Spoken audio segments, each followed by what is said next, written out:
الله الرحمن الرحيم الحمد لله رب العالمين والصلاة والسلام على رسول الله صلى الله عليه وسلم. halkan waxaan maartay xogaa nasiixa uga soo jeedinayaa dadka u taliya ummadda Soomaaliyeed ama joogan Somaliland ama joogan Puntland ama joogan Xamar ama joogan maartaanay galmudug iyo meelaha kale koonfur galbeed la raadiyay iyo meel kasto dawladda hadda laga sheego نصيحة waxa weeyaan tii nabigeena عليه الصلاة والسلام yiri diinu nasiixa diintu waa nasiixo ayuu tahay markii la yiraahdo lillahi wa lirasuulihi wa maartay wa likitaabi wa lirasuulihi wa liyamatul muslimiina li'aamatihim marka aanu meeshan maanta u jeedaa waxa weeye halka maartaan aymatul muslimiin ninka ummadda xukuumaya imaam baa la yiraahdaa kol la jamciyana ayma la yiraahdaa marka maartay nin kasta oo ka mid ka maanta Soomaaliland hogaaminayay magaca maartay aba lagu soo madaxweyne hal la yiraahdo laakiin waa imaam maartaan ummad hogaaminaya waxa looga baahan yahay imaamkaasi inuu ku dhaqmo kitaabka Ilaahay subhanahu wa ta'ala waxa weeye anigu waxaan kelmadda maanta u soo jeedinayaa inaan culimada xujada ka rido anna iska rido dadkana gaarsiiyo madaxda ah inaan gaarsiiyo hadalkaas maxay tahay taasi Ilaahay ma ogolo kitaabkiisa ahayn lagu xukumo ummadda sharciga ay Ilaahay soo dejiyay sharcan ahayn lagu xukumo Ilaahay ma ogolo bari ka maalin kolka qofku dhintana xabaasha markuu tago nasteexada ma jirto la isku nasteexanaya ma jirto waa nin walba wuxuu soo shaqaystay adduunyadii ayuu Ilaahay loo hortagayaa sharciga Ilaahay oo maartay sharciga lagu bedeshaana waa gaalnimo afa xukm al-jaahiliyyah yabغون marka waxa weyn xukun jaahil ah macnaha xukun gaalnimo ah miyay jecel yihiin oo rabaan buu Ilaahay leeyahay subhanahu wa ta'ala wallahi markaas maanta kitaabka Ilaahay wuu cad yahay waartayda maartay cid ka qarsoon yahay ma jirto sunnaha nabigu wuu cad yahay waxay ka qarsoon tahay ma jirto ahkaamta diinta islaamka way caddahay eday ka maartay qarsoon tahay ma jirto waxaan u soo jeedinayaa madaxda maartay Soomaaliya joogta maanta ama Hargeysa ha joogto ama Garowe ha joogto ama maartay ha joogto Xamar ha joogto ama ha joogan maartay Baydhabo ha joogan inay kitaabka Ilaahay dadka ku xukumaan kitaabka Ilaahay inay dadka ku xukumaan waxa weeye haday ku xukumi waayaan waxa u taala wixii Ilaahay kitaabka ku sheegay oo ah inayna maartaan yana islaamnimada meel ka soo gali doonin cidii kitaabka Ilaahay dadku xukumi weeday waxa weeye taa waxaan raacinayaa waliba oo iyadoo qodob labaad ku daraya inay maartaan ka fogaadaan oo ina gaalada ka dhiganin yana maartaan la taliyayaal iyo dad nasteexa oo ay soo dhaweystaan oo arrimooda u dhiibtaan waxa loo yahay maanta talada Soomaalida anu Soomaalidan ka hadlay caalamka islaamka kale maanta ma gaari karee talada Soomaalidu maanta inay gaal gacanta ugu jirto ninka madaxda inuu gaal gacanta ugu jiro gaalada gacanta ugu jiro ninka shacbiga oo dhan inuu gaal gacanta ugu jiro hatta shacbiga tukanaya masaajida ka soo dareeray ayaa leeyahay hadihi ma yimaadeen khayrka bixinay maartaan gaaladii ma timiday يعني waxa weeyaan iyo deeq bixiyaashiya waa yani kalimaad wada shirki ah oo wada khatar ah oo wada gaalnimo ka turjumaya waxaad arkaysaa niman idiloo maartay imaamada waaweyn ama culimada noqdaan ama maartaan odayaal noqdaan oo xagga gaalada u yaacaya oo xagga maartay adaa u degdegaya markaas waxa xornaya maartay beesha caalamka anu waxa dhahaa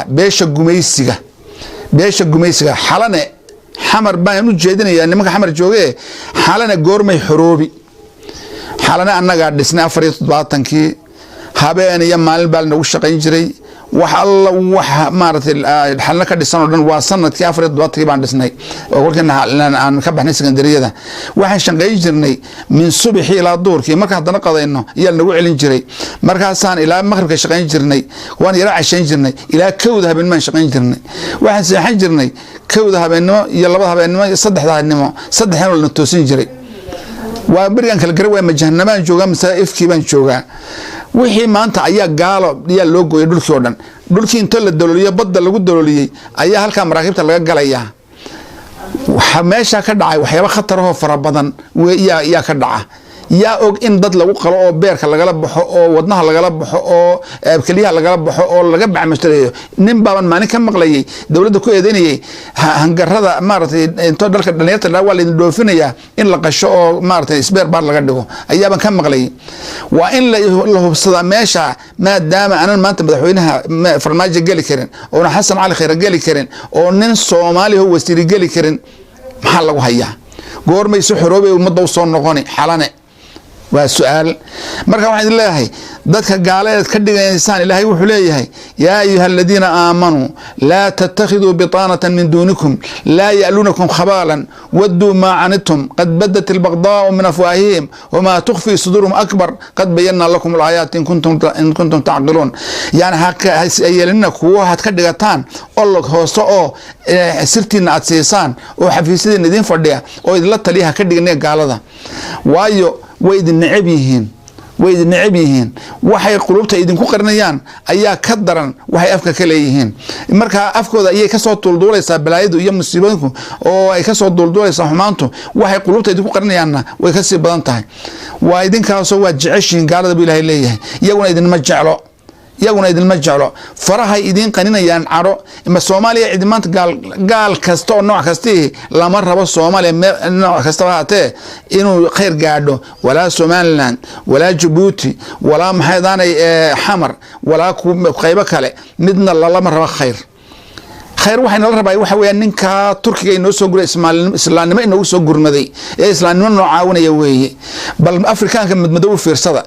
20 sano ay wadanka mishaar ku qaataan magaalo ma xoreena iyagu balaya oo shabaabku laaya laakiin cid alla cid ay meel ka xoreeyeen wali ma jirto haba yaraatee xaqiiqda waa inaan dhahl iskirida ma marka ma xallaahay ragga xukumaya ummadanow ilaahay u soo noqda ilaahay baad ka ciriis i'tiraaf ka helaysiin Soomaaliland intay 30 sano i'tiraaf ma doon lahayd hadii ilaahay ku xidhmi lahayd in i'tiraafka iska helayd baa laga yaabaa marka waxa weey war ilaahay baa i'tiraaf idin haya ilaahay baa sharaf idin haya ilaahay baa xoolo idin haya ilaahay baa khayr kasta idin haya anu waxaan leeyahay xasan dayadana ninkii kitaabka ilaahay ummadda ku xukumi waayo ogow bari inaan marxaad ku furi doono oo aan doono ilaahay way diideen kitaabka ilaahay way iska diideen dhabarkay u jeediyeen gaaladii bay jeclaadeen intaas aan u soo jeedinayaa Soomaali oo dhan خاصة ودنك أن جوجي Somaliland leeyahay iyo kuwa xamar joogo isku kamid aniga intaba waan soo jeedinayaa in kitaabka ila loo soo noqdo wadaadadana waxaan leeyahay culimada lagu sheegayo xilkiini qaata oo ka daaya raggani aad lu goynaysaan leediin waa toosantihiin kuma toosna raggani kitaabka ilaahay qaataan wax toosnaana agtooda way ka fogtaa علماء هل قد هذا واحد لا يجاوب سنة دون سويدية وبالله التوفيق وصلى الله على سيدنا محمد وعلى آله وصحبه أجمعين.